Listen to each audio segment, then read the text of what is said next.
Assalamualaikum warahmatullahi wabarakatuh. Perkenalkan, nama saya Nur Anissa absen 30 dari kelas 11-3. Di sini saya akan membacakan jawaban saya mengenai 5 soal yang diberikan oleh Bu Guru.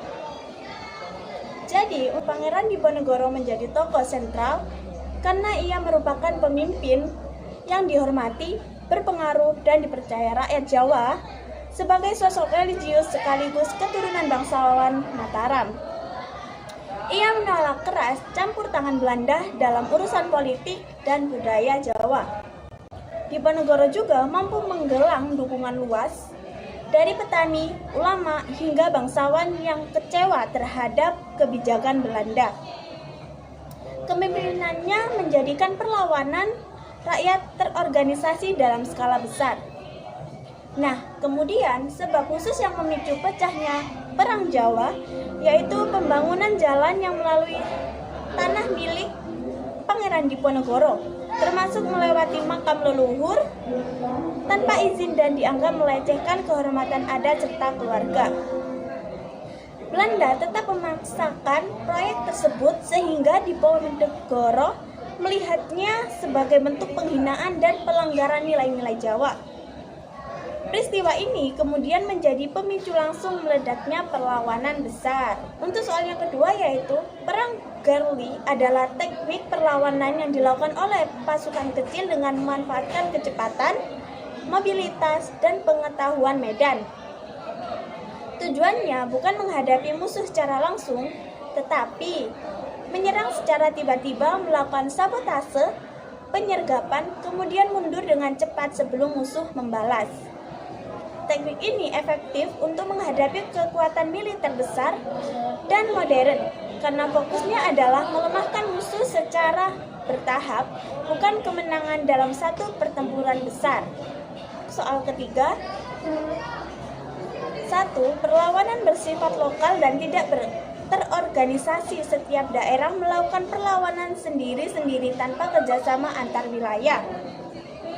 Karena tidak ada persatuan nasional, Belanda mudah mematahkan perlawanan satu persatu. Setelah satu daerah ditaklukkan, Belanda bisa memutuskan kekuatan ke daerah lainnya. Nah, yang kedua yaitu kekuatan militer dan teknologi Belanda lebih unggul. Belanda memiliki persenjataan modern, organisasi militer yang lebih terlatih, serta strategi perang yang lebih sistematis. Sementara itu, pasukan lokal umumnya hanya menggunakan senjata tradisional dan kurang terlatih menghadapi tentara kolonial dan yang profesional. Yang ketiga yaitu politik adu domba. Belanda sering memanfaatkan konflik antar bangsawan, antar kerajaan, atau antar kelompok masyarakat.